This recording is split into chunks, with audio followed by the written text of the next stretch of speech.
지난 주말 사이에 나온 이야기인데 법무부 측하고 트럼프 측이 스페셜 메스타의 후보자들 각각 2명씩 명단을 제출을 했습니다. 지금 사진에 나와 있는 이 FBI가 찍은 사진입니다만은 이 여기에 보면 이제 탑 시크릿 이런 식으로 나오지 않습니까? 근데 이 기밀 서류라고 표시가 되어져 있는 이러한 서류들이 과연 진짜 기밀 서류인지 아닌지 이런 것들에 대해서 누군가가 객관적인 입장에서 검토해 줄 필요가 있죠. 물론 이제 기밀 서류가 아닌 것들 한 11,000개 정도의 자료를 가지고 갔는데 그 중에서 100개 정도만 이런 기밀 서류 딱지가 붙어 있었다라고 이야기합니다만, 하지만은 이제 나머지 기밀 서류가 아닌 서류들 같은 경우에는 논란의 대상이 될 이유가 없을 것 같고요. 되어서도 안 될 것 같고. 근데 이제 기밀 서류 딱지가 붙어 있는 서류들 중에서 지금 법무부 측에서 문제 제기할 수 있는 것들에 대한 이야기. 지금 트럼프 행정부 측에서는 그러니까 트럼프 측에서는 이미 다 기밀 해제했던 거다. 그러니까 2021년 1월에 백악관 떠나기 전에 이미 기밀 해제한다라는 행정명령을 내려놓은 상태에서 그 문서들을 가지고 나왔기 때문에 이거는 더 이상 기밀이 아니다. 딱지만 기밀로 붙어있지 더 이상 기밀이 아니다. 문제될 거 없다. 이렇게 지금 이야기하고 있는 그런 상황이고요. 하지만 이제 법무부 측에서는 분명히 파일 폴더는 기밀로 되어져 있는데 내용은 없다. 이런 비어있는 것들이 10몇 개 나왔다라는 거죠.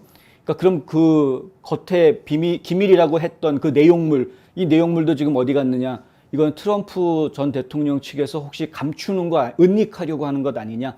이런 의혹을 제기하고 있는 그런 상황이고요.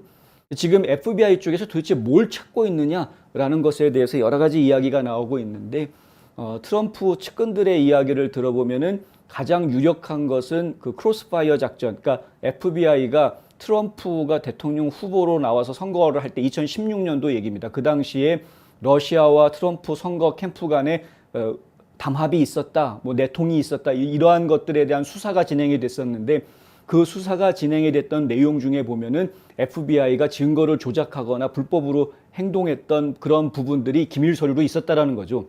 이 기밀 서류를 FBI가 자기네들의 치부가 드러날 수 있는 그런 기밀 내용들을 지금 다시 가져가기 위해서, 왜냐하면 그것이 그대로 트럼프가 가지고 있으면은 정치적인 어떤 협상의 뭐라 그럽니까? 카드가 될 수도 있는 그런 상황이기 때문에 그러한 정치적인 협상의 카드로 FBI의 치부가 드러나는 것은 이제 원치 않기 때문에 이거를 압수해 가려고 한다는 그런 이야기. 그리고 지금 트럼프 측에서 주장하고 있는 러시아 훅스라는 거, 그러니까 러시아 담합 사기 사건은 이거는 FBI와 법무부가 트럼프를 정치적으로 뒤쫓았던 아주 치졸한 그러한 잘못된 수사였다라고 증거로 제시할 수 있는 것을 미연에 지금 제거하기 위해서 이러한 작전을 펼친 것이다. 이것이 지금 트럼프 측의 가장 유력한 추론입니다. 확인된 것은 아니지만은 가장 유력한 추론이 그러한 내용이고요. 지금 이제 워싱턴 포스트에서 자꾸 흘려가지고 사람들한테 퍼지고 있는 내용은 거기에 이제 핵 문서 어쩌고저쩌고 핵과 관련된 정보가 있었다 이런 이야기인데 다 쓸데없는 쓰레기 같은 거짓말이고요. 미국의 핵 정보가 들어있는 것이 아니라 외국 정부의 군사 안보 대응 매뉴얼 이런 것들이 있었다고 하는데 그것도 이제 워싱턴 포스트가 하는 이야기이고요. 저희는 사실을 확인할 방법이 없습니다. 지금 법무부에서 이 문서 내용을 공개를 안 하고 있기 때문에. 그래서 결국에는 워싱턴 포스트에서 나온 기사 내용을 저희가 보면은 각 국가들의 안보 전략 같은 것들을 이제 설명해 놓은 그런 문서였던 것 같고 그 각 국가별 안보 전략에는 핵 문제에 대해서 어떻게 대응할지에 대한 그런 정보들도 기술이 되어져 있는 것으로 그렇게 지금 알려져 있는 상황이고 그것이 무슨 미국의 핵 정보 혹은 핵미사일을 발사할 수 있는 비밀 코드 이런 게 들어가 있는 것이 전혀 아닙니다. 근데 그런 소문이 나게끔 자꾸 유도를 하는 거죠. 그러니까 워싱턴 포스트나 뉴욕 타임즈 같은 경우에는 거의 팩트를 가지고 기사를 쓰는데 그런데 그 팩트를 가지고 약간 이상한 뉘앙스가 풍기게 기사를 쓰죠.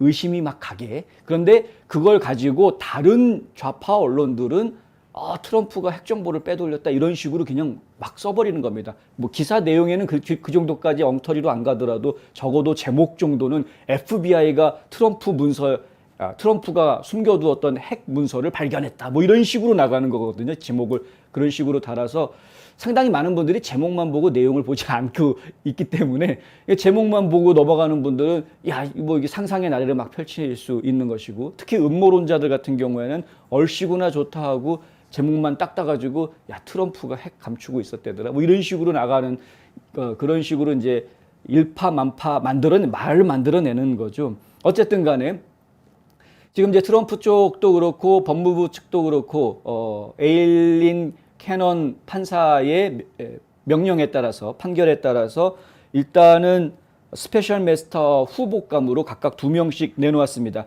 법무부 측에서 제시한 사람은 바바라 존스라는 은퇴한 전직 판사이고요. 그리고 또 한 명은 역시 은퇴한 전직 판사인데 토마스 그리피스라는 분을 내놨습니다. 토마스 그리피스는 W 부시 전 대통령의 지명을 받아서 DC 항소법원에서 거의 뭐 한 15년 항소법원 판사로 일했던 분이고요.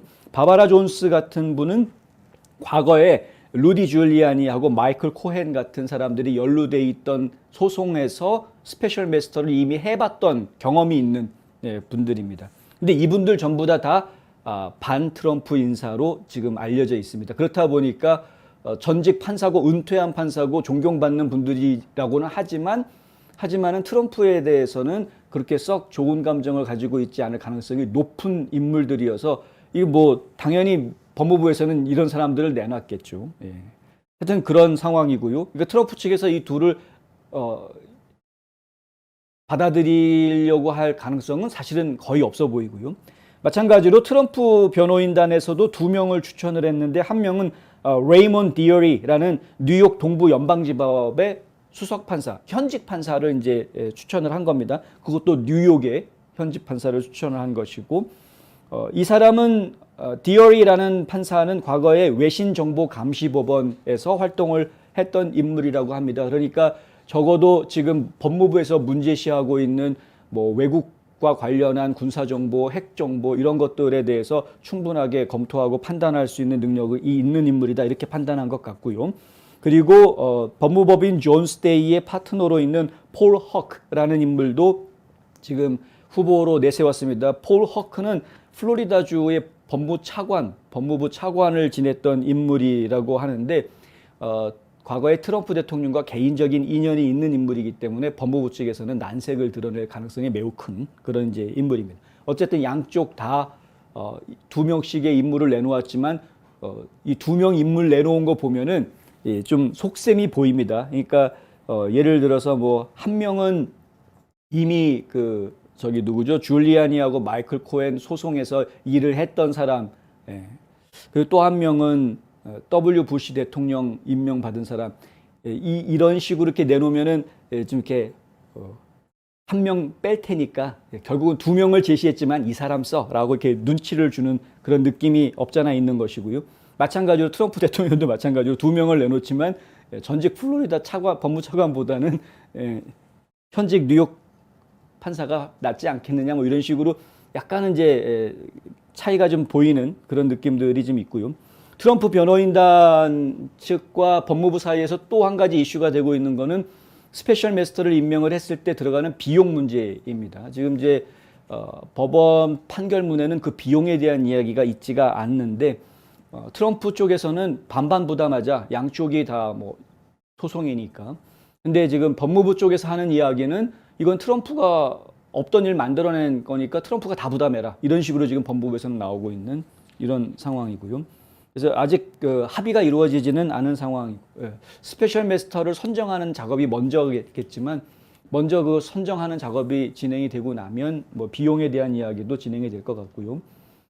그리고 법무부에서는 계속해서 이 기록을 좀 스페셜 마스터가 선정이 되기 전까지는 자기네들이 하던 필터 팀에서 하고 있던 검토 작업을 계속 좀 하게 해달라라고 판사한테 요구하고 있지만 하지만은 이제 판사가 그걸 받아주지는 않을 것 같다라는 게 저희 생각이고요.